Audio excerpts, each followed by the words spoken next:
Born in the 80s and raised in the 90s, we are the Inner Light Project.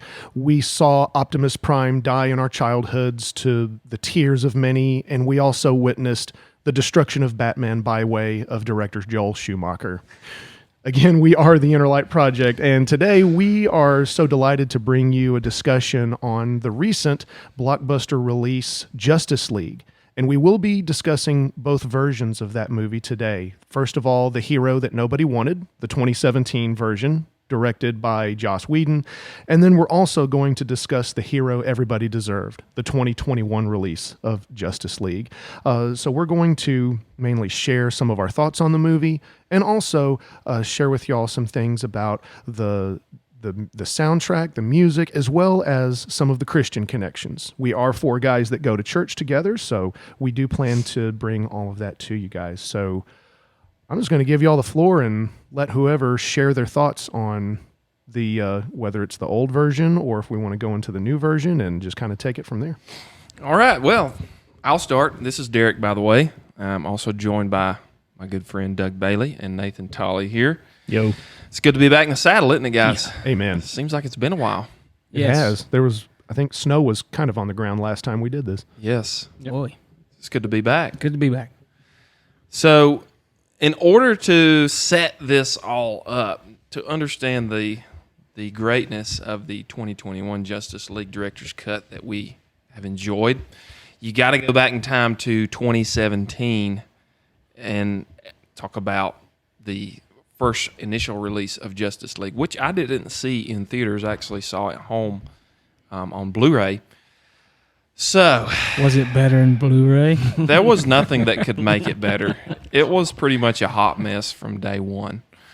And I know you guys have definitely got thoughts on that. But just coming out of the movie that first time, watching it a few years ago, my initial reaction was, man, that was really all jumbled together. It was just all rushed. There was really no character development with some of the characters, like, of course, the Cyborg character. Almost got nothing on backstory. Yeah, it's like with 90% of his stuff's gone in the first version. And Flash as well. He Yeah. just kind of appeared out of nowhere. Yeah. There was no real backstory leading up to him. We sort of knew a little bit about Aquaman, but Yeah. he was just kind of thrown in there together. Didn't know anything really about the main villain, Steppenwolf, in the movie, and it was all rushed, you could tell. Yeah. That was my initial reaction coming out of it. It was like, gosh, this could have been a whole lot better if they would have spent some time actually developing these characters, building the backstory, and I was really disappointed. What were your feelings? Well, what it reminded me of is, a big blockbuster movie comes out and it's great, but then you go to a video store and you see somebody has made a knockoff version of it. Oh yeah, I know exactly what you're talking about. Yeah, because they've recently done the same thing with King Kong or Godzilla versus King Kong. Apparently, it's lizard versus gorilla. Oh, no. So I did that's not that's know what it's that. like. I mean, literally, it's nothing like it has the same characters mostly, but it's totally different movies. Rented at Magic Show for 99 cents. I felt like the 2017 version, to me, I felt like, especially with, if you want to call it special effects, I felt like I was watching a failed college videography student's project. Yeah, And- Henry Cavill was just he looked bad. I know they were Yeah. trying to cover up the mustache and all that. It was just very No, Doug, very we're bad. going to talk about this mustache. And I mean, I get it. Snyder had a personal tragedy, which we'll talk about later. And, midway through, you got to hand the reins off. It wasn't even midway through. Oh, yeah. Like literally, he filmed 90% of the movie, I stand corrected. Yeah, that's right. and they totally trashed 89% of his footage Yeah. and refilmed it all. So Yeah. sorry, Preston. I didn't mean to. Oh, no, that's What an Joss excellent Whedon was point. thinking. Yeah. Doug, weigh in, man. Yeah. You've been silent. Well, That's a first. Oh, man. Wait, is the Joker in the room? Oh, what's going on? It's a good thing no one's sitting between Hold y'all. this card in our deal. Go ahead. This, Go ahead. this We'll is get where to that. Doug, this is where Doug's going to do the disappearing pencil trick. Yeah. 3 guys in a bar. Okay. So when you come to a point where you watch Man of Steel, you watch Wonder Woman, you watch the Dark Knight trilogy, you watch all these movies, and you got a certain way you think everything's going to look. And then all of a sudden, when you see Justice League, it's like somebody filmed it in the back lot of Walmart. And he tried to Photoshop out Superman's face. Like, what's It was so going on? distracting. It was- You couldn't even focus on the movie because you were like, it looks so bad. Well, it looked like a bee stung him in the face. Yeah. And he's just like swelling up. Before I learned about Bad the Botox or something. Before I learned about the Mission Impossible mustache situation, I remember sitting there watching it and thinking, "What is wrong with his face? Like, like the bee sting, or did he have a procedure done that we don't know about? Or what?" And then when I read up on the mustache thing, I was sitting there thinking, there have been situations like that in the past with other actors, and it has not been that horribly done. No. Well, they could have just put some makeup on it, like He some just grew Joker a mustache character. on later. Caesar Romero in the original 1960s Batman. Well, he refused to shave his mustache, so they put thick makeup on on it. Yeah. Yes. Well, Why what I not? don't understand is, literally, the mustache had nothing to do with Mission Impossible, like nothing. But yet, it was in his contract to keep Rabbit trail. the mustache. Yeah. I guess a Anyways, villanesque look. It was dumb. Yeah. So anyway, I mentioned the backstory and the characters that were very thinly drawn in the narrative. What did you guys think about that? I mean, we knew almost nothing about Cyborg coming in.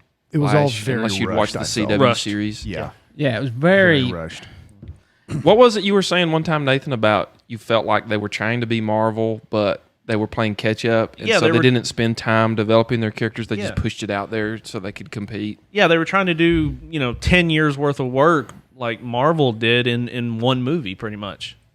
And I know we've talked about this before, is that DC doesn't have to be Marvel to be good. No. Right? Like, they can take their characters in a completely different, darker direction and it be very successful and be very... They don't have to follow the Marvel formula. Well, there's certain They've things. got their own stuff. When you treat certain things like this subject here, when you treat that like it's a competition against somebody else, you fail.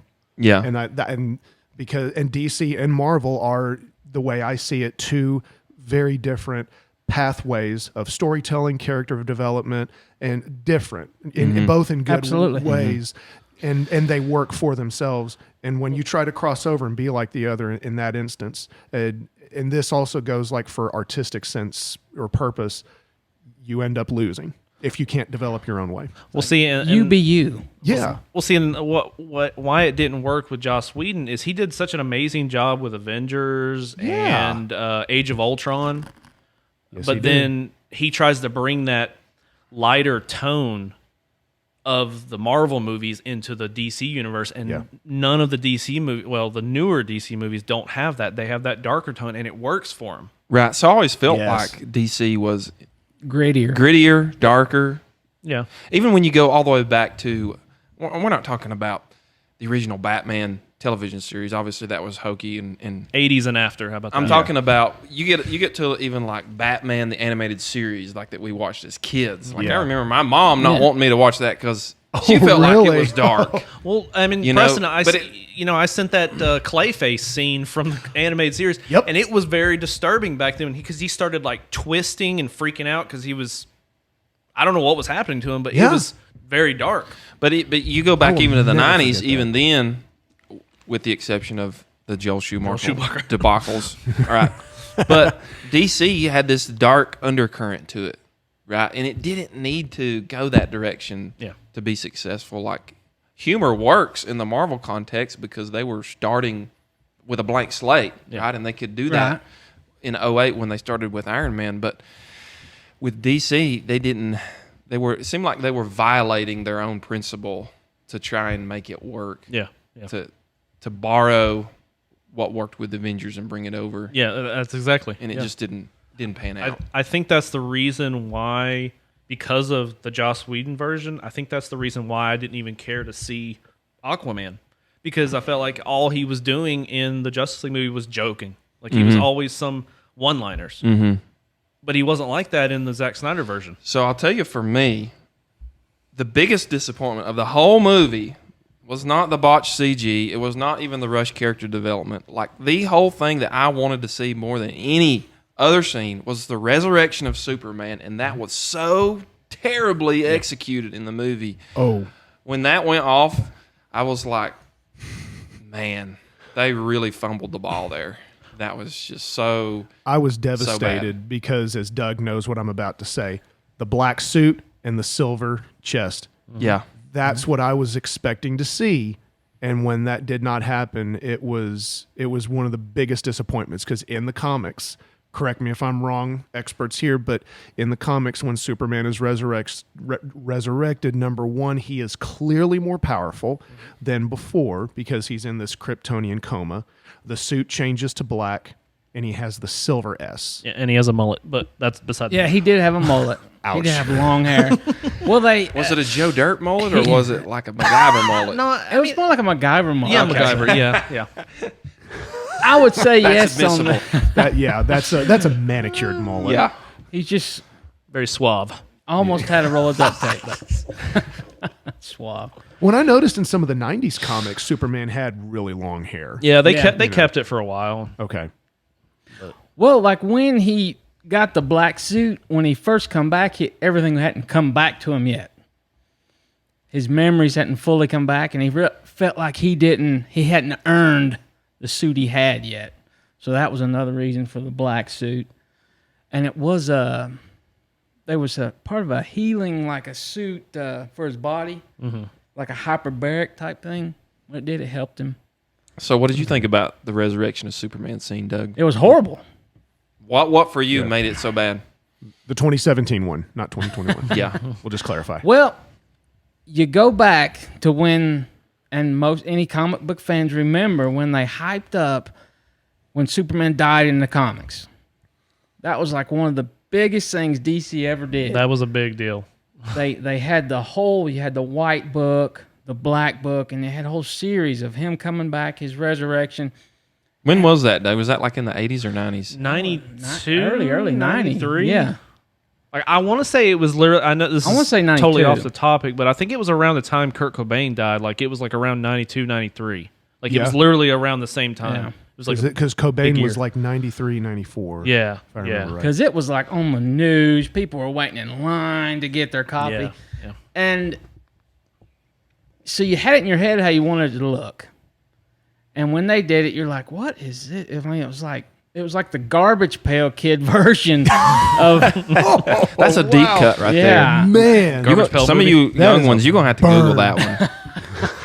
Those were like the Y'all best don't even cards. know about Garbage Pail Kids. Come on. Those are great Doug with the cards. deep cut. Man. and you just know how bad it is now from seeing it, the 2021, How it when they actually bring it back and was how, filmed. Yes, how you really... Yeah. And not Spider-Man, gosh. Batman, Wrong universe, Batman man. versus Superman set that up so well. Oh. Like, they had that softball teed up, ready to knock out of the park with the second movie, and you were like going into this one knowing that was coming, and you were like, you knew that was going to be the whole central point of the movie, and then it was just like, And that right there is Yeah. what made the experience of 2017 Justice League so much worse, was the buildup of the previous two movies. It was like watching the Ghostbusters all the way up through the 90s, and all of a sudden, oh, they're coming out with a new Ghostbusters, and you put the tape in, it's Care Bears. What happened? It went from a dark... someone taped over show, my Ghostbusters. Yeah. And then you think, and all of a sudden, it's these bright colors, and now this thing, what am I watching here?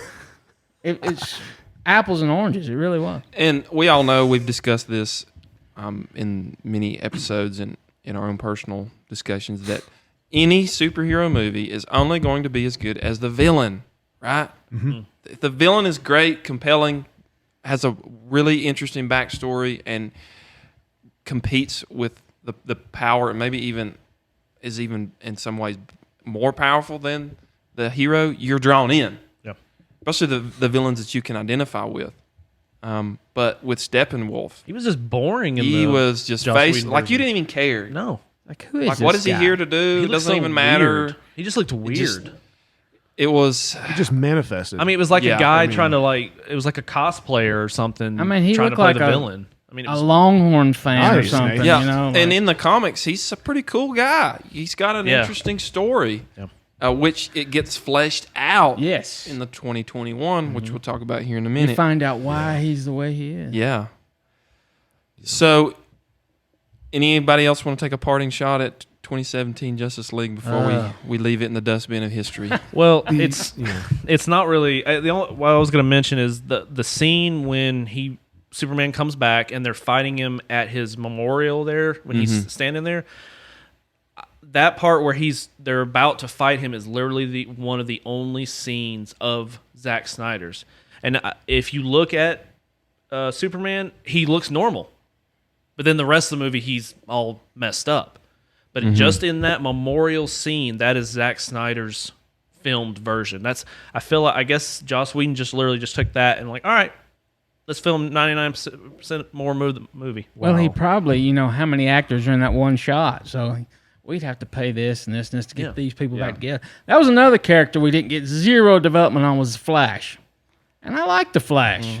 Unless you watched the CW series and then Right. and then you knew his kinda backstory, who he was. but even then, Yeah. it can be different from Yeah.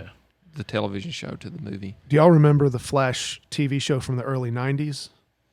Yes. Well, you know the funny thing is, Short-lived. he plays the The dad, dad on on the CW. the CW version. No way. Yeah. Oh, wow. Because I know he was in Neverending Story 2, but I didn't realize I don't think I saw that one. Oh, yeah. He was in that. That one didn't do well as the first. But anyway, I just want to plug that So, in. Justice League 2017 was so bad, I watched it one time. Same here. And had no It desire. was so to watch forgettable, it. and I had no desire after that. I was not even to the. I'll see a movie and it might be even mediocre, and I'll be like, I'm going to give it another chance in a few years. I want to watch that again. But even after finishing it in 2017, I was like, man, I just wasted like 3 hours. I don't Yeah. even care to give it a chance again. It was like watching Independence Day Resurgence. Oh, I didn't see Oh. it. So See, and I Oh, because I that's, told uh, you not to waste your time with it. So that's that's why. By the way, that's another Doug's favorite movies. But Oh, I like that. there's, movie. I enjoyed there's it. an episode hey, idea. no judgment. No judgment. well, okay. Yeah, Let me not the person, just a movie. let me say this. I actually did watch Justice League. We'll say twice. I actually did go back and watch it again because I was like, maybe, but not really. But I did go watch it again, and It's it's great. it's just as Yeah. bad as it was before. yeah. Some things. Like I would rather go back and watch Suicide Squad. That's Oh, saying something. okay. Yeah. Okay. Some things need to Yeah. be left in the past. Yeah. Like, left alone and just move on. Heal. Move on. Yeah. Find closure. Accept it. You will live again. Now I'll add detail later, but the only thing that barely kept the Justice League, the Joss Whedon version, that barely kept its head above water was the fact that Danny Elfman did the music for it. Now Danny Elfman's the same guy. He's Beetlejuice. Every movie that Tim Burton does, Danny Elfman does. So anything that you've seen Tim Burton do, you've heard Elfman's Batman music. 89. Batman 89, Batman Batman Returns. Returns, But I Nightmare just- Before Christmas, I feel like it just didn't go with. and we'll get to that. It too. wasn't Yeah. bad music. I'm just saying it just Right. didn't go with it. And that's a really good point because there are some reasons that you're experiencing those types Yeah. of feelings about the music because I had very similar opinions. Oh, and just one last thing. And if you watch the Joss Whedon version versus the Zack Snyder version, you can definitely tell Ben Affleck really gave up when he had to come back to do reshoots because he's gained more weight. He's not, he doesn't have muscles anymore. He's just like he's got a big beard. He's like, I don't care anymore. Let's just film the movie. But yeah, you can definitely tell. Not that we want to body shame. So What are you trying to say, Nathan? I think Nothing at all. we're going to take a break He just on gave that up. one. I feel like we've beat a dead horse now as much as we can. We'll leave There's nothing left. 2017 Yeah. I don't know, Justice there's League still, in the past, but we give you that context to help understand why the 2021 version was so good, or at least in our opinion, so good. So we'll take a break and we'll come back and we'll hit up the Zack Snyderverse version.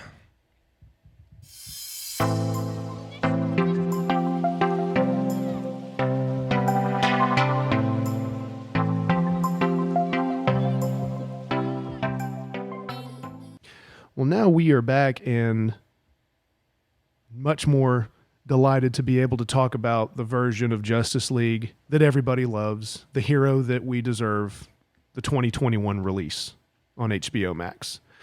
And so, guys, what did y'all think of the 2021 release?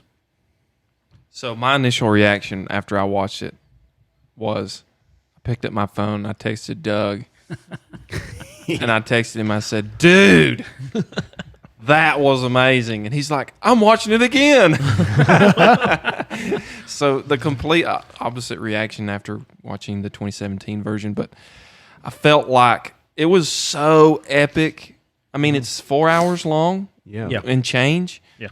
Man, they just packed so much in there. You got incredible backstory on characters that were almost very little fleshed out in the older version. You saw Cyborg. His story was an awesome story. He played a huge role. Yeah, because it was like, what, 6 chapters? Yeah. Yeah. So everybody actually got their own kind of origin story, like chunk. Yeah, everybody got fleshed out. Fixed a lot of the CG problems that plagued the first one. It was just beautifully shot. I mean, some of those scenes of slow motion, it was just amazing how that was put together. Well, the Flash scene where he's saving that girl. He touches that glass and he watch it break. Yeah. and he runs out of his shoes. That was cool. So, I mean, it was some serious eye candy, but of course, that's not good enough to make a movie. But I felt like where it was so successful was really fleshing out the characters, building up those backstories, making you care. Whereas the first one, you were like, they're just fighting some alien that I don't know anything about. Yeah. Could you really see yourself sitting through 4 hours of a Joss Whedon version? Oh, I don't think I have the strength. Like I said, give me Suicide Squad again. So, Nathan, what was your first initial reaction then? Well, when I first heard it was like 4 hours long, I was like, wow, this is like 2 movies or 1.5, whatever. But no, I thought it was great. I mean, I can't really even think of any problems I had with it. It actually made me go back and like the characters I hated from the first version. Steppenwolf, he was a gold. phenomenal He was villain great. in the movie. Yes. Yeah. I mean, like, I wouldn't say you would necessarily feel sorry for him, but like, it's like you could see the pain in him. He's trying to gain Darkseid's trust back by trying to take over the Earth. So fill us in on the backstory of that, guys. Like, Yeah. who is Steppenwolf? What is he trying to do in the movie? And what is his motivation? Well, he's trying to get the mother boxes, and that's another thing that that was different from the Joss Whedon version. Is he actually? Sorry, I'm trying to think. He didn't call it mother all the time like the Joss Whedon version. Like, I felt like he was trying to. I really don't know what I'm trying to say because I've got it in my head, but I don't. Help him, Doug. Help me, Doug. Well, the backstory, what I get from it, okay, you think of Steppenwolf. Steppenwolf was like Darkseid's second in command, his right-hand guy. He failed, and him, and that's the only chance you get with Darkseid. And he told him, okay, the only way you're ever going to be standing beside me again, you owe me 10,000 worlds or something. It was more like than that. I thought it was like 50,000. 50,000? I think it was 50,000. He had to conquer 50,000 worlds. So, but he knew they were looking for the anti-life equation. Which is, you see it, it's that Omega symbol he's got in his chest. And when it comes to the anti-life equation, forget about the Infinity Stones. That is child's play compared to the anti-life equation. Ooh. Now that's saying something right there. Wow. I mean, it's true, That's though. fighting words. Woo. Don't let Disney find out you said that. Woo. Go ahead and pull on that thread. You've got that going. It can do so much more. I mean, you can create different realities. You can it's like I said, it's nothing compared to the Infinity Stones. That's like I said, that's child's play. But I mean, you can go back in time. You can rewrite the whole reality. You can bring people back to life. I mean, it's just all kinds of different things. It's not just single stones that can do powerful things, but it's so much more. I don't know. So that's what Darkseid's after. Yeah, Yes. and it's written into Planet Earth. Planet Earth. The equation. The equation's written in Earth.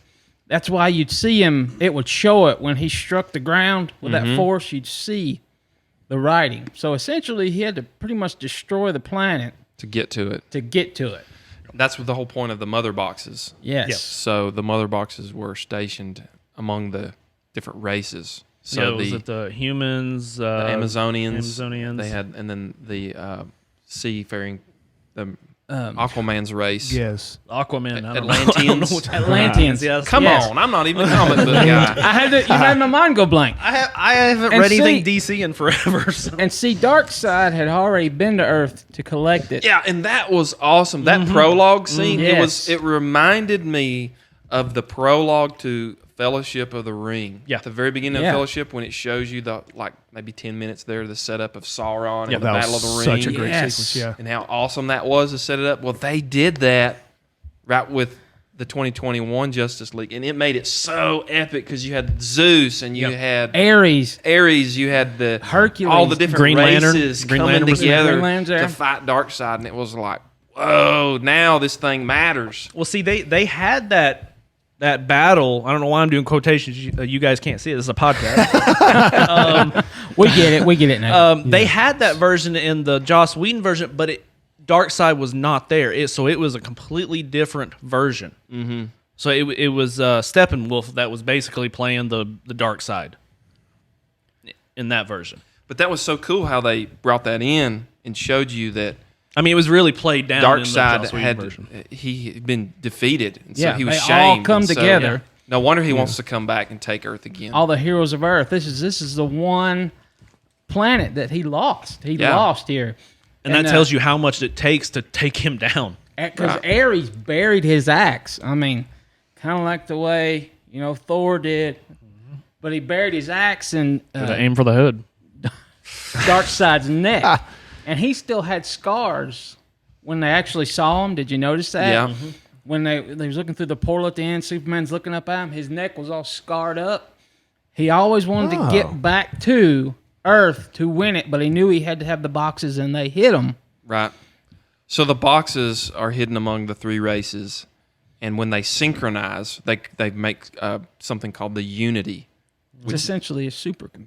Right, which the Unity would then be used to cleanse the planet. It's kind of like pressing Control-Alt-Delete on your Yeah. computer. It's just Yeah. it's just a restart, and that's why Kids they get the don't know about that. boxes. Yeah, they get the boxes so they can scald the Earth, so that then on the scalded Earth, there's the equation that we need. Yeah. Yeah, because it if is. you notice when it finally went together at the end, it totally disintegrated Justice League, except for Exactly. Flash, of Yeah. course. But I thought that was phenomenal. That build up, it made it so epic. It gave you this huge backstory that you could really sink your teeth into. That's pretty cool. How about that scene where after the Unity happens, when Cyborg sees it, and then Flash takes off right then. Yeah. And then you see time coming behind him. I thought that was just awesome. So we've talked about the coolness of the big MacGuffin in the movie and the coolness of Steppenwolf and understood his whole motivation, how he's shamed, trying to win back his honor. But another great thing about the movie, I thought, was the way that they developed Cyborg, Flash, and these other side characters that came along. So by now, we've got the Aquaman movie, which we didn't have in 2017, right? Right. So we now have the backstory for Aquaman. We understand him. But let's talk about Cyborg for a minute, because he played a huge role in the movie. He was, I almost want to say he was kind of like the main character. Yeah. Yeah. And wasn't it fitting, Preston? Who is his dad? Miles Bennett Dyson. Yes. The father of Cyberdyne. The father of Cyberdyne and Skynet. Yeah, so when Preston was watching it, he was the last one in our group to watch it. He texted that out in our group text. He said, Like how fitting that Miles Dyson the father of Skynet creates Cyborg. yeah, and I texted back, Skynet lives. Skynet lives. Kids, look it up. Terminator 2. That's Yep. right. Same actor. But yeah, I thought it was cool, the origin story with Cyborg, and I think I had a similar feeling of like main character, or at least way more significant than the 2017 version. And I mean, yeah, overall it is a completely different movie and stuff, but the character development and the backstory that they did, especially with Cyborg, really catapulted him into a way more significant You got role. vested in him. Yeah. Well, yeah, and it showed Exactly. he basically was still human. Like he went to go help the mother and the daughter with the money situation. And they didn't show anything like that in the other one. So one thing that was cool about Cyborg is they showed you in the movie just how powerful he is. So he controls basically all of computers around the world. And that's what his dad says, that you could do anything. Yeah, everything from finance to traffic patterns and power grids to Nuclear the arsenals. nuclear arsenals. I mean, just awesome, all the information and the ability that he had at his fingertips. And so I just thought it was really cool the way they brought that out. And of course, they use him once he gets into the Unity to kind of hack it. Right? Yeah.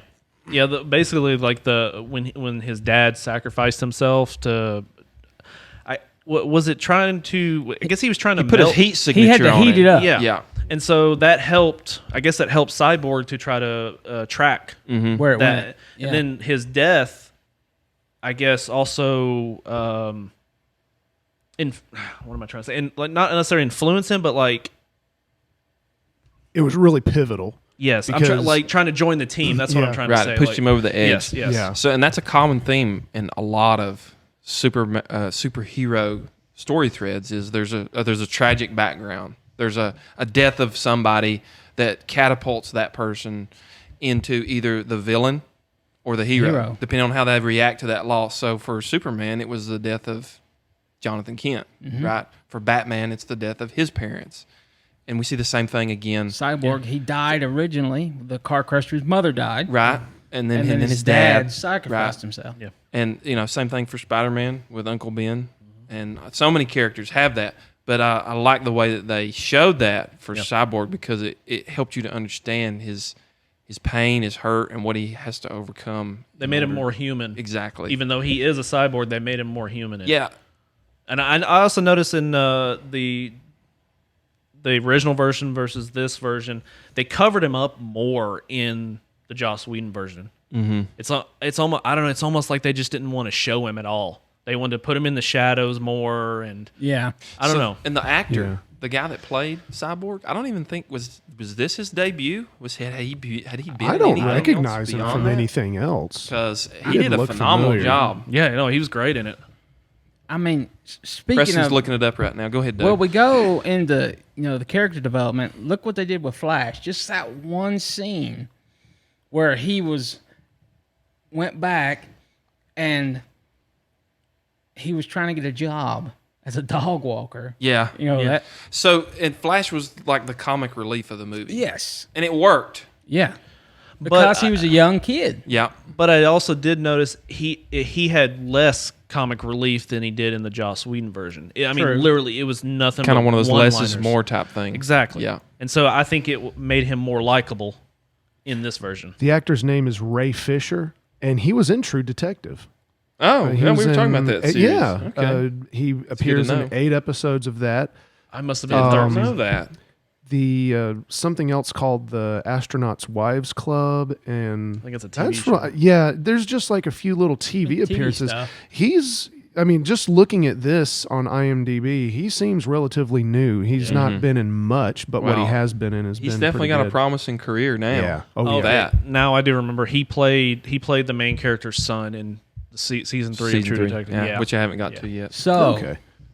talking about What about Flash? Did we get done with characters. Flash? Well, that's what we were just talking about, Okay. Flash. they talk about character development and how they get to a certain point in the movie where Flash, he had been just like the funny, quirky kid until the point where they were going on the offensive. And he's charging to where he can help Cyborg get into This the is mother at the box. very end. Yeah, and he Right. gets shot. Mm-hmm.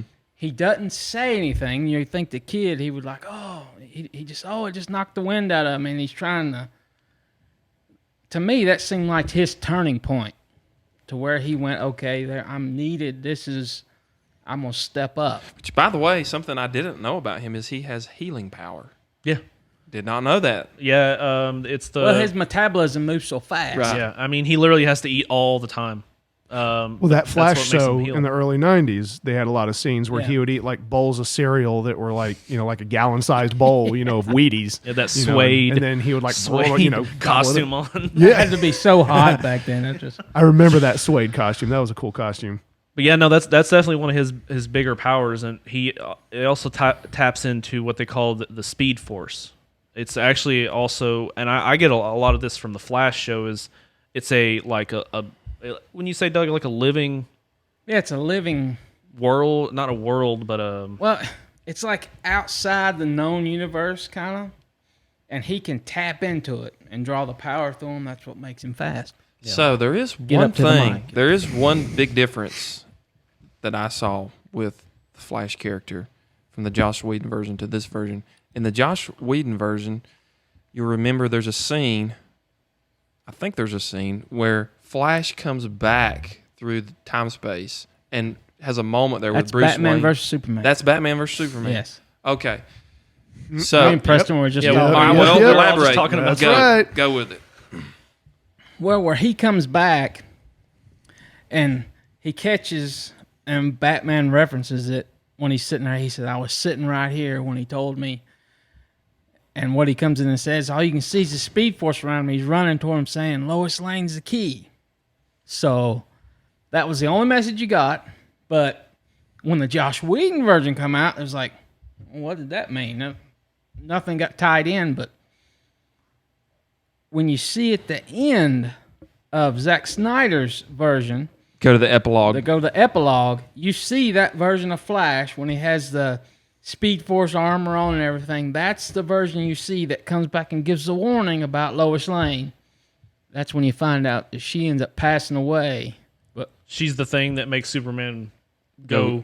off his rocker. Yes. yeah, So I felt like there were two big twists in the movie that we didn't get in the 2017 version, but really made this one.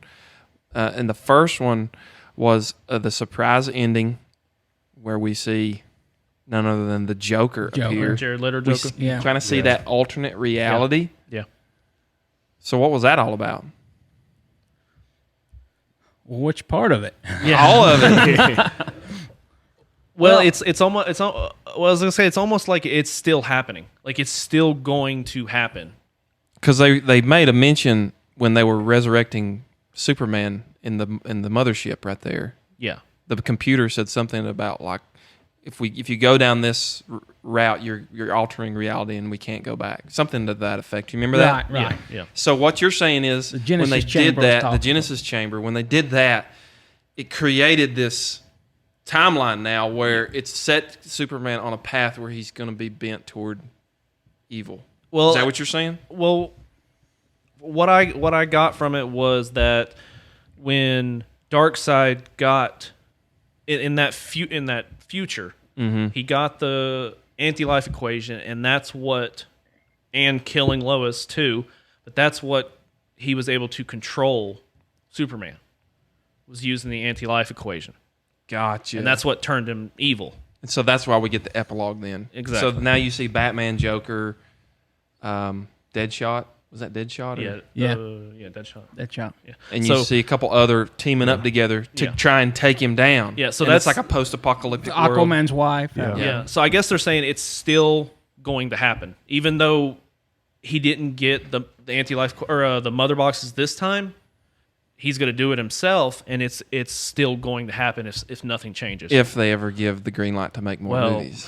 I don't think that's going to happen. Well, So what I did you don't know. guys think about that? I mean, Joker got a significant little monologue there at the end, and it was pretty creepy. Yeah. Him and Batman, man, they went after it. Yeah. I thought it was a better representation of the Joker. Oh, absolutely. And I know you guys all know what I mean there. I think Jared Leto is a fantastic actor. Amazing And singer, Better too. Great singer. representation compared Of to the, what? The Suicide Squad Oh, version. okay, gotcha. Of the tattooed Joker. eyebrows Joker. Yeah, the way they. I just wanted to clarify, make sure we weren't talking Yeah. about Joaquin Phoenix Joker. No. And that, as awesome as that, that's a whole another conversation. That's a whole nother too, podcast. In Absolutely. a good way, because that's fantastic in and of itself. But because I do remember there was a lot of negative criticism about Jared Leto's representation of the Joker in Suicide Squad. I mean, he looked like Jaws from James Yeah, Bond. I mean, he had with, grills, the tattoos, no eyebrows. Yeah, he was like a gangster or Yeah, something. yeah. and I mean, seeing him at the end of Not a good gangster. Justice No. League, a rapper gangster. Yeah. right. If Master P was a Joker, make him say, "Oh, Oh, man." There's Yeah, that spoon. Like I said, I thought I was looking at Jaws from Roger Moore, James Bond Yeah. movies, and I thought he was. I was ready for him to say, "I believe that's Mr. Gilmore's." Well, let me ask you guys this: in that nightmare future, and you see Joker talking, if you notice, he doesn't have any tattoos. Did not notice. So I was wondering, do you think that all the tattoos he had in like Suicide Squad were fake, like he was drawing them on? So I'm just wondering. That or Zach Snyder came along and said, "Hey, we need to do better." No, I don't. Yeah. I Oh, okay, get that. okay, It's just like I was like, huh. He looks so much better with no tattoos. I mean, he looked crazy with the long hair. Yeah. Doug's dying to say something. Go ahead, Doug. Here we go. I liked it. I liked it. Yeah. And that What did definitely you like? to me that put his version of Joker back in the conversation of Jokers that are at top tier actors who play Joker. So let's break it down here, because every generation gets their own different Joker, right? Right. The 1960s version was You know, kind Doug had the 1960s of version. kind of kooky, and different villain aspects. right? Because, you just Then we got Jack Nicholson, who was 1980s version. that would which be a was, gangster Joker. Yeah, but traditional gangster. Yeah. Yeah. Like 1940s, like 20s or 50s. Or, yeah, that's like a Al Capone Yes. Joker. Then we got Heath Ledger Joker, which was the Want to Watch the World Burn, the anarchist Yeah. version of Joker. Then we got Joaquin Phoenix version of Joker, which is God, that the was a whole nother sociopath. level. Sociopath. Absolutely awesome. Yeah. Awesome. who like really humanizes the character, and you feel sorry for him that he gets so beat up by society, and you understand why he breaks. Yes. Then you get the Jared Leto version of the Joker, which how would you describe him? Well, I mean, it's just a testament to the job he did. He gets what, 60 seconds? Yeah. And we're putting him up with guys that made entire movies. So, that's a testament to how well he did. I think he redeemed himself. Oh, You yeah. totally redeemed. Redeem yourself. There's a town over there. I mean, if Suicide Squad was included in this topic, I would have said my take on Jared Leto is not a good start, but he, like you just said, redeemed himself when Justice League came along. But after seeing this 5 minutes of him, Doug, I mean, what's the category? What do you put him into? Like, what type of Joker he is? yeah. I've Or always do we said just this. not have enough sample size yet to make that? Well, I think he's definitely a mix between a sociopath and an anarchist. And he is definitely focused on Batman.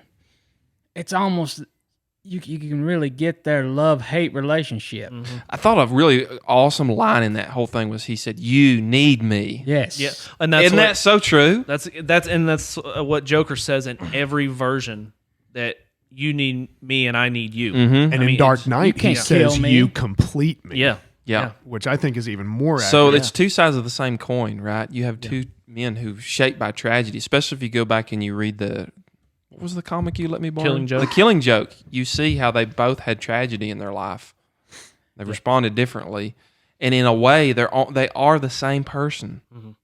They just took a different path. Mm-hmm. And you also can go back, we get another version of the Batman who drops, a big F-bomb at the end of that in the epilogue that you wouldn't expect, but you can see the anger. Like he's like, you could just feel like he wanted to reach over and choke him, but he knew he couldn't. And he made a reference in there about killing Harley Quinn. Yes. Yeah. And Joker made a reference in there about killing Robin. Yes. Yeah. There's a lot of hate there. Oh man. Back and forth. How Harley Quinn made him promise that you were going to die slow. Yeah. Angry enough to break his one rule. Yes. The thing about Joker killing Robin, though, that's teased in Batman Superman, right? Like he has his suit hanging up. In the back it's there is a statue, wasn't it? No, it was his actual suit. Yeah, it was because I remember Joker. The trailers. No Chris O'Donnell. Man. Yeah, that was the big Easter egg moment. Yeah.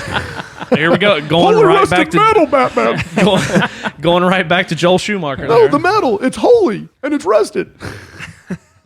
Well, so that last scene was actually a brand new filmed scene.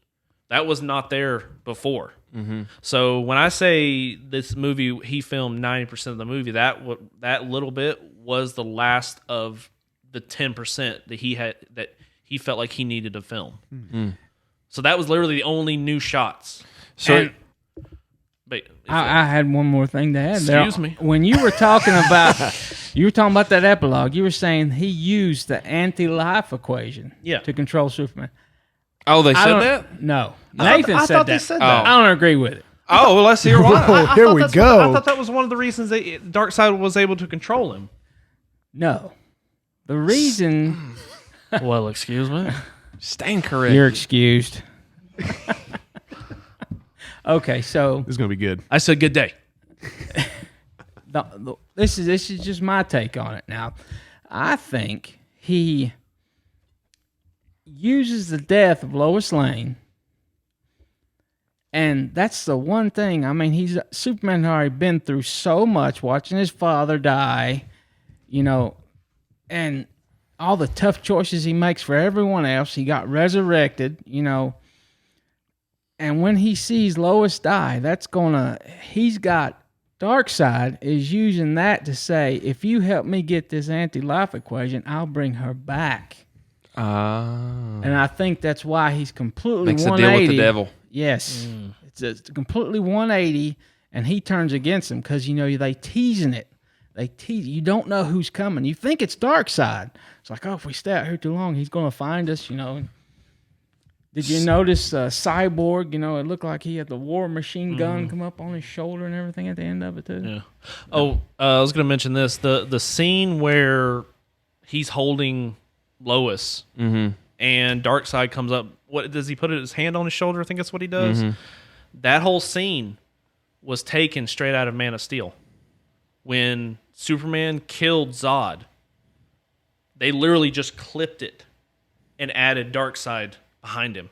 Wow. They said if you go back and compare the two scenes, it's literally the same thing. Zack Snyder said that's what he did. He clipped it. Interesting. Because they didn't want to have to finish that scene. They didn't want to have to come bring Henry Cavill back in to film as Superman again. He'd have to shave again and all that. Yeah. So I mentioned two big twists. The first one was the epilogue that we got.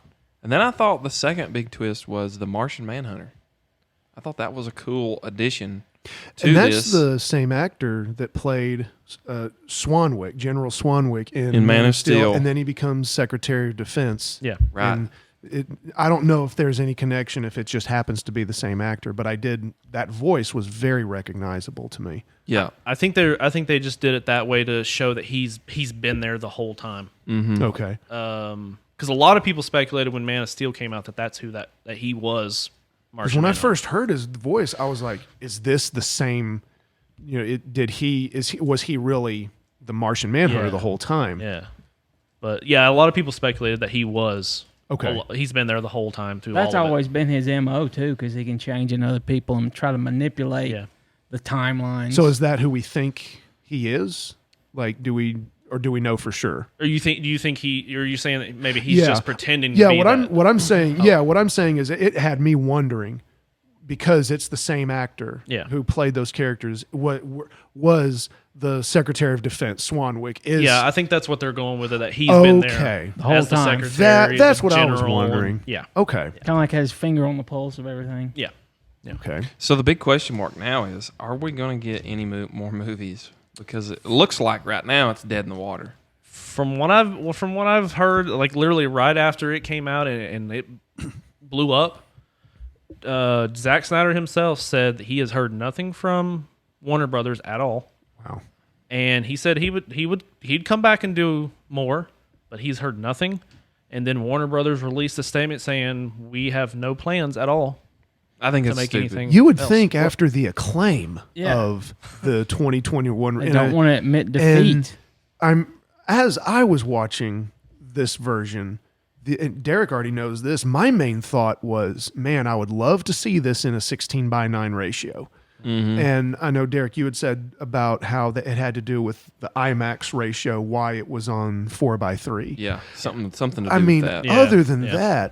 that was my thought. Was this is such a turnaround and such a redemption, and the acclaim that I feel like it's received because Zack Snyder was back at the helm. How can you not take that as feedback to continue this and build on stories that are established in this movie? Well, they've already greenlit to do another Superman movie, like whole new story, like whole new cast, everything. Really? Yeah, they've already. Yeah. They're Oh already wow! just talking about no Talking Henry about dumping Cavill. Henry Cavill. Yeah, just Yeah. a whole new I think that's a mistake. That whole new is- series. I mean, Well, and we've got another Batman coming out too. yeah, The Batman. Yeah, the Well, Oh, the right. only thing about that Batman is it's supposed to go back like to his the origin. very beginning. yeah, Yeah. like his first year, basically. So Yeah. I'm gonna be the one to say I had to eat some crow because when Batman Superman was announced, I'm sorry. and I heard and they made the announcement that Ben Affleck was going to be Batman. Like I was one of the first ones that came out. I was like, man, it's going to be ruined. Not Ben Affleck. Like he And, won't and I have a work, counterpoint to that, but you go ahead, Derrick. And I kept thinking, he'll have a Boston accent, and like it'll just be, it won't be good. But I'm telling you, I had to eat some crow, and I thought he did great as Batman. I What think does that think mean? Nathan Eat needs some an crow. explanation on me. I've eat never some crow, heard and that. I'll admit I need an Really? explanation too. I've never heard that. I'm with you, Nathan. I've not Crow heard pie? that either. Really? Yeah, I know, right? It's just an old Southern expression that I don't know what the origin of, but basically what it means is that you are proven wrong, and Yeah. you have to, Eat your own words. yeah, Oh, how Eat cool! a I didn't. crow pie. I never knew that. yeah, and I've- it's tastes pretty bad. For those of y'all listening, Nathan and I met eyes I was right like, when what? Derrick said crow, and we were like, huh? There you It's go. like, was there a It's crow one of in the those- movie? okay. I'm That's thinking. one of those old mountain hillbilly expressions that I heard growing up. I always knew what it meant, but Yeah. um, Well, I Derrick, thought you were, he did yeah. great. I thought he was a great Yeah. Batman. I did too. And see, I remember a conversation you and I had at that time about Ben Affleck, and I remember hearing I had similar feelings about, oh, Ben Affleck's going to be Batman. What did I miss? Like, or who missed what here?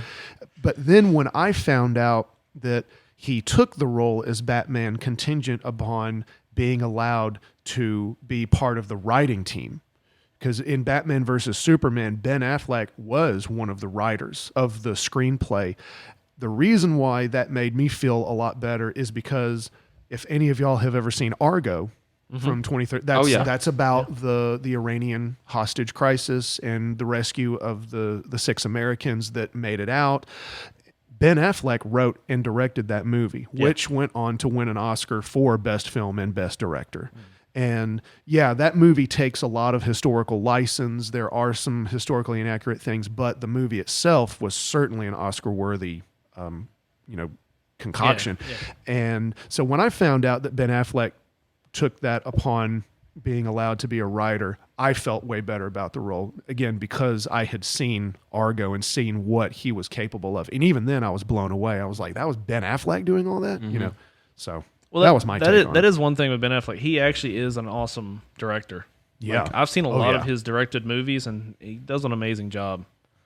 Me personally, I liked him, but I wasn't crazy about him. Everybody has their favorite Batman, just yeah. like they Yeah. have their favorite. Yeah. I actually, Joker. I mean, I And love Superman. Michael Keaton, but I think Christian Bale. Yeah, it's might going to be be- hard to take Christian Bale. Doug's Yeah. gritting his teeth over here, though. I mean, Personally, I think Adam West, but no. well, there were a lot of talk about after Dark Knight Rises. Not Dark Knight Rises? What's the last Christian Bale? Rises, Dark Knight Rises, because that was with Bane. He was supposed to. There was talks of him coming back to play Batman again with Zack Snyder, but it just fell Didn't through. work out. Yeah, it just didn't happen. Kind of like that Ghostbusters 3 movie that we never got. We got the video Oh game. man, Never worked out. Oh no, we're not talking about that one, Preston. yeah. We're not talking about the bad one. Yeah. Oh man. Yeah. We're gonna block that out of our We heads. may all have to eat crow when the Batman comes out. We will see. I mean, if it's as good as the trailer, I mean, well, that doesn't really say much actually. Yeah. Well, I'll touch real quick on the music of the movie, and I know if you guys have any thoughts on it, certainly chime in, because with there being two different versions, 2017 or Joss Whedon and Zach Snyder, we also had two different guys write the music for both movies. When Danny Elfman did the music for the 2017 release, like I said before, he's the same guy who's written the music for everything Tim Burton ever directed, from Beetlejuice, Batman Returns, Nightmare Before Christmas, Big Fish, Planet of the Apes. I mean, you name it, Danny Elfman did the music for it. If Tim Burton Don't mention did that it. Planet of the Apes. No, well, the music was phenomenal. Dr. Zayas, And Dr. that's- Zayas. Oh, Dr. Zayas. That's a classic. So, he did all of those. Oh, and also Danny Elfman did the music for the animated series from the 90s too. Oh yeah, Which, and that was like the best right It there. was. And that Clayface scene gave me nightmares. Now, but just like with certain other movie franchises that won't be mentioned, Star Wars prequels, the music kept the head above water. The music was what kept it from totally drowning. And for example, in the 2017 version, Danny Elfman did use some previous themes. Like, he used the 1989 Batman theme in some of the different scenes. You can hear it in the scene where he meets Commissioner Gordon at the top of the building. You can hear some of that theme. It's kind of flavored in there on purpose. And then he also quoted the John Williams Superman theme in the when Superman is fighting the other Justice League heroes. When he's just been resurrected and he's figuring things out and he's fighting everybody, there's kind of a dark, creepy version of the John Williams theme it's really short. It's like maybe just a couple seconds long, but it appears, or it can be heard in that scene. Only you, Preston. No.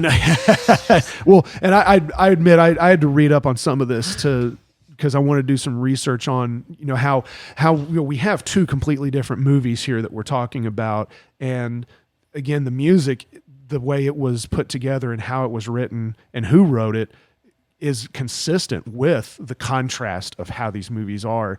And Danny Elfman did receive mixed reviews on his work on Justice League, but part of that was, like what you said, Nathan, 90% of it had to be, or not had to be, but Joss Whedon came in, scrapped 90% of it. Yeah. So when Zack Snyder had made his version of it, the composer that was used, his stage name is Junkie XL, but his real name is Tom Holkenborg. He's a Dutch composer. He had done the music, and he does a lot of work with Hans Zimmer as well. A lot of these movies that Hans Zimmer has done when it comes to the DC universe has been a collaboration between Hans Zimmer and Tom Holkenborg and other people. They've been working together on these soundtracks. So anyway, Holkenborg had written the soundtrack already to Justice League. Well, when Joss Whedon came along, he wanted Danny Elfman to write a completely new soundtrack as well. So all that music that Holkenborg had written was also scrapped. So Danny Elfman was starting from scratch. And as great a composer as he is, he did receive some mixed reviews because of, the callbacks of different movie themes. Now, I thought it was cool that he used the 89 Batman theme and then quoted some of the Williams theme. But there's some reasons why I kind of agree that using those callback themes may not have been the best idea for the 2017. But getting to Junkie XL, the Tom Holkenborg, he is a Dutch composer, and he's the guy who did the music for the Snyder Cut. Now, what he also did, too, was when Snyder was brought back to release his cut, Holkenborg scrapped his previous work, and he even started a completely new soundtrack for the Zach Snyder release. And sounds like Tolkien writing The Hobbit. Exactly. Yeah. He wrote it like 5 times and threw it away. Started over again. Yep. Exactly. And that's what happened here. Now, can you imagine finding those like in the trash somewhere? Yeah. Cha-ching. Ching, ching. Now, if anyone most of us have never heard of this composer, but we have heard his music. If you're familiar with the 2002 remix of Elvis Presley's A Little Less Conversation, then you've heard Holkenborg's music. Which is in the Ocean's 11 Yes, it is. soundtrack. Yeah. That is Junkie XL. Okay. That was kind of his breakout right there. That was his first kind of claim to fame as a musician, was the Elvis remix of Less Conversation. He's also done previous work. He did Alita, Battle Angel, Mad Max Fury Road, and he did the music for Godzilla vs. Kong. He does a lot of collaboration with Hans Zimmer. Dark Knight Rises, Junkie XL collaborated on that, and Inception. Nice. So those were both collaborative works between Hans Zimmer and Tom Holkenborg. And when he brought back Justice League with Snyder, like I said, he started from scratch. Now the music consists of 54 tracks altogether, and it totals to 3 hours and 54 minutes, which breaks the longest record held from a certain 1959 movie, if anyone wants to crack a guess. Lawrence of Arabia. Charlton Heston. Oh, 10 Commandments. Ben-Hur. Ben-Hur. Ben-Hur. I was gonna say Planet of the Apes. And So it has the record for the longest soundtrack. yeah, longest 3 soundtrack. hours and 54 minutes. 3 hours and 54 minutes. So this is the longest soundtrack. Wow. And so that Did not record, know that. yeah, that record was held for 62 years by Ben-Hur, and then this was broken. And then the score features reprisals from previous DC movies. You can clearly hear the Man of Steel theme in the Superman scenes. He uses some of the Wonder Woman themes and also some Batman versus Superman themes. Now there's a track on the soundtrack. If you were to look up the album online, Apple Music or Amazon, wherever, there's a certain track that's called The Crew at War Power. And this is described by Holkenborg as the national anthem for Snyder's Justice League. And this is played during the intermission of the movie. So if you're listening to the music at the intermission, that's the kind of the anthem or the main theme of the Justice League. Some of the highlights, there were like 3 highlights from the soundtrack that I wanted to point out as well. Number 1 being the track that I just mentioned, the anthem and the main theme. It's the Crew at War Power is what it's called, and it's the most listened to theme on the soundtrack. There's also this. Do y'all remember the scene where Aquaman is going back into the ocean and the villagers start singing? Yes. Mm-hmm. Okay, that is an Icelandic song. And I don't know if I'm pronouncing it right because I had to look this up and like listen to it, but it's called like Visser Vetsenda Rose, and which I think roughly translates into like something about a rose, I believe. But this is sung as Aquaman goes back into the ocean, and after he talks with Bruce Wayne. It's a traditional Icelandic song that was taken from a 19th century poem, and it's a traditional lullaby in Iceland. And it was kind of a way to make this effect of how the village has built Aquaman to be kind of this quasi-mythical figure. And so they're singing this song as he's going back into sea. The poem is like this is several verses, and it almost didn't read like it really had anything to do with the sea, but It's really interesting to look up. And then the last thing, at the very end, as the credits are rolling, you can hear Leonard Cohen's Hallelujah being sung. Oh, yeah. But it's not by Leonard Cohen. It's sung by Alison Crowe. And now that's really significant. And this connects with Zach Snyder's personal tragedy of why he originally backed out and had a different director come in. Well, Alison Crowe is a friend of Zach Snyder. She sang Hallelujah. She sang that song at Autumn Snyder's funeral. And that was Autumn Snyder's favorite song. So that's why we see it at the end. And that's why at the very end, you see the caption. It says, For Autumn. And so that was the significance of having Hallelujah. That was mainly because it was Autumn's favorite song. And that was done at her funeral. And then just the last thing I was going to say is while Danny Elfman is a force to be reckoned with, he was not able to truly shine in Justice League, the 2017 version, because he relied on callbacks from those previous films. Like when you hear the old 1989 Batman theme and stuff, those are fantastic classical themes that can never be replaced. But when you think about how Hans Zimmer did the music, he was able to make a new Batman theme for Justice League, even though he did Dark Knight. He was able to create a new Superman theme, even though he felt like he was in John Williams' shadow. So you were able, but at the same time, Danny Elfman, I don't feel like he was dealt a good hand either. Well, and also the 89 theme does not go with the new tone. Stuff. The tone, Right. yeah. Yeah. It doesn't. And that's the last point I was going to make is that like the tone, you had a certain tone for the Dark Knight trilogy. You have a certain tone for the Michael Keaton movies. I mean, the 1989 Batman had Prince in it. Come on. Exactly. And Lawrence? Yeah. And see, the music of Dark Knight, you've got Hans Zimmer kind of creating this ninja figure of Batman. Yeah. A very kind of, Vanilla shadows. Ice. Yeah. And then Ben Affleck's Batman to me, and I do believe that the appropriate music on the 2021 reflects this. It's just blunt force trauma is what I feel like. Yeah, it's like he's burnt out. Right. And so he's going to do everything he can. Yeah. So anyway, that was the whole spiel on the music and how the soundtracks were contrasted and how they were different and how even the versions of the movie were consistent. Was one last thing that came up at the end. Lex Luthor. Yep. Ugh, Aaron Eisenberg. I don't like it. I know he's not the most favored Lex Luthor. Says the guy that had no complaints about the movie over here. I can't help that. That's just. But he got 2 or 3 minutes in there. He brings, was it Deadshot, onto the ship. And we get to see that he now knows Batman's real name, and he tells Deadshot the name. So obviously they're setting it up for the next episode.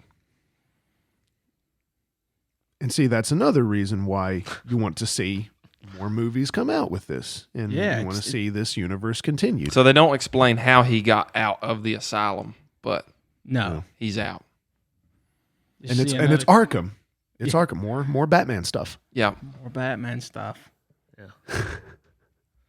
Zack Snyder was actually in his movie. He made an appearance. He made an appearance. Oh, cool. There was a scene where Lois is actually, I think it was right at the beginning. She was walking out of the coffee shop, I guess on her way to Superman's memorial. Zack Snyder's sitting in the coffee shop, like literally. That's cool. You can see him. Oh, I see it. Right Yep, around I'm the looking corner. at it right now on How Nathan's funny. phone. Kind of reminds me of Peter Jackson. He made a cameo appearance in The Return of the King. He's one of the pirates on one of the ships that gets decimated by the Army of the Dead. Wasn't he also in Fellowship? Wasn't he the gatekeeper guy?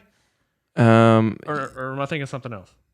I know he's in Return of the King. He may. No, he is in Fellowship because as he walks through the town, he's eating a carrot. Maybe that's what I'm thinking. What do you mean the gatekeeper? Like I'm the guy- keymaster. No, the gatekeeper's an old man, and the gate comes down and squashes him. The Nazgul will kill him. Okay, I guess I got it mixed up. I was thinking that was him. I'm talking about the town where At the inn of the prancing pony. the prancing ponies. Yeah, early in the movie. Peter Jackson walks down the street and he's munching on a carrot. No, I was thinking that he was the The gatekeeper. village of That's what I was Bree. thinking. That's what I was Bree, that's thinking. right. Okay. Village of Bree. Like the cheese. So, something we didn't touch on that much was what about that? After, we started into it lightly about Superman's resurrection. The way Zach Snyder, when he brought him back, and then the whole fight scene where he's fighting all of them, and you just see how he sets the tone in the very beginning scene when he goes back and you see Superman after he's dying, just his breath, his scream.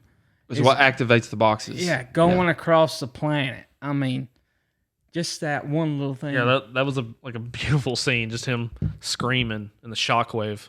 Yeah. And they'd hear it on the wind, at the Yeah. Atlanteans and Amazons. They all heard it. Like, whoa. Speaking of resurrection of Yeah. Superman, so this is where we make the segue into the Christian connections. And if you listen to our previous episode on Man of Steel, you can go back and do that if you haven't. But obviously, Zack Snyder sets up Superman in a very unmistakable way that it's to be associated with Christ. I mean, the imagery is just so overt, you can't miss it.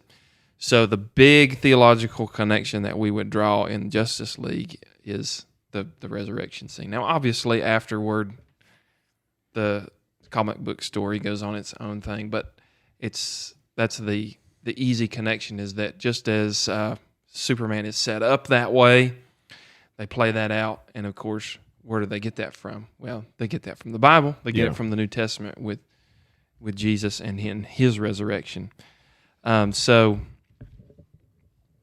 I could spend forever talking about that, but there's like all kinds of evidence. If you have never examined the historical and the archaeological evidence supporting the resurrection of Christ, it's astounding how much is out there on it, and it's what basically is the trump card of Christianity over every other religion in the world, because Christianity not only grounds itself in history, but could have been easily disproven, because all you have to do is produce the body of Jesus and the whole thing's over with. But of course, they were never able to do that. But there are been many, many people down through history, starting with, like Simon Greenleaf, Josh McDowell, Lee Strobel, Frank Morrison. I could go on and on naming names of people who tried to set out to disprove Christianity. And as they started looking at the mountain of historical and archaeological evidence, their arguments against the Bible crumbled. And of course, the whole linchpin of everything is the resurrection of Christ, which, trust me, if somebody wanted to disprove that, they have had their chance to do it and they haven't been able to. But if you ever want to look at the evidence for that, great book, great resource that you can go to is The Case for Christ. It's written by Lee Strobel. He was a journalist for the Chicago Tribune back in the 80s, and his wife actually got converted to Christianity. And he was an atheist at the time, and he took offense to that, and so he said, well, I'm going to cure my wife of her Christianity virus. I'm going to disprove the Bible. And so he set out on this 2-year investigation to try and disprove Christianity. Well, it backfired on him, and instead of writing the book that disproved Christianity, he wrote the book called The Case for Christ, which presented the evidence that he discovered and which led him to faith in Christ. But that's a fantastic book. You can get it on Amazon, or you can get it digital, also in hard copy. You can also look at Evidence That Demands a Verdict. It's written by Josh McDowell. He tried to do the same thing years before Lee Strobel as a legal student, and he ended up converting to Christ. But those are two great resources that you can look at. But in Lee Strobel's book, he points out what he calls the 5 E's of Easter. So he looks at the execution, he looks at eyewitness testimony, he looks at early testimony, he looks at the empty tomb, he looks at the emergence of the church, and I think that's 5. But he uses those 5 E's to kind of formulate his whole argument there, pointing to the resurrection. So, like with the execution, he proves that Jesus actually died, because you can't have a resurrection unless someone's really dead. And so he cites passages from the Gospels, and he also cites the 1986 study that was done by the Journal for American Medical Association, which goes into all of the medical details that explains crucifixion and the death. And in fact, Mel Gibson also used part of that when he made his Passion of the Christ, which I think he's supposed to be making a part 2. He's supposed to be doing I had heard something about that. Something else about that, about the Paul in the book of Acts, the resurrection. And so with the execution, he talks about that. He sets that up, and then he also disproves what's called the swoon theory, which is the swoon theory is kind of an argument that's been proposed by liberal scholars through the years that said, well, Jesus really didn't die. He just passed out because of the trauma, and he woke up after being sort of physically revived there in the tomb and somehow rolled the stone away, and there you have Christianity. So he disproves that by talking about the execution. He talks about, also in the book, the early eyewitness accounts, saying how that the Christian testimony of the resurrection is documented very soon afterward, not years and years and years, but just a couple of years. He goes to like 1 Corinthians 15, verses 3 and 4, where we have that great statement by Paul. I delivered to you of first importance what I also received, that Christ died for our sins in accordance with the Scripture, and that he was buried, and that he was raised on the third day. So he shows that was actually an ancient creed known in the early church, and Paul wrote that in about 50 some AD. And if the resurrection takes place in the year 30, you're really only looking at a 25-year time gap. And so that creed was already in existence before Paul wrote it. So you have that eyewitness testimony that was being passed around. Also in 1 Corinthians 15, it says that Jesus appeared to over 500 eyewitnesses who saw the risen Christ and touched him and had conversation with him. And Lee Strobel makes this great comment in his book. He said that if you were to take those 515 eyewitnesses that are mentioned there and interview each one of them for just 15 minutes in a court of law about what they saw, if you could cross-examine them, he said that you would be in court for 129 straight hours. Wow. And, of course, after hearing 129 straight hours of people giving the same testimony, you would probably walk away convinced. Anyway, I don't have time to go through everything in the book, but just kind of giving you the highlights. He talks about the empty tomb. He talks about the emergence of the church, like the conversion of the Apostle Paul, who, if you read the book of Acts, you know that he was a skeptic. He hated Christians. He was putting them to death, and then he's converted to Christianity in Acts chapter 9 after he has an encounter with the risen Christ, and God chooses him and uses him as the missionary to plant the gospel. And so he talks about how the emergence of the church is a complete miracle, because you have all of the apostles like Paul and then the disciples who saw the risen Christ and went to their deaths preaching that, and nobody would go to their death preaching a lie, something that they knew was false. And yet when you look at all that they suffered and went through. And when you find out the manner in which they died, it really opens your eyes. Yeah. So the great Christian connection for the Justice League is the resurrection motif, which, obviously we want to challenge you. If you're a skeptic out there and you aren't considering yourself a person of faith, look at the resurrection and weigh the evidence out. I mean, really study it and look into it, and I think you will also be convinced. Personally, myself, I did that. When I was a college student, I was challenged in my faith. I grew up going to church, but when I got to college, I sat in a New Testament class where basically everything that I learned going to church was flipped upside down and holes were poked in it, and so I had to really investigate and know what I believed and why I believed it. And I myself went on about a 2-year journey of really investigating to make sure that, hey, is this real? Because if it is real, it demands my life. And if it's not real, then I don't want to waste my time with it.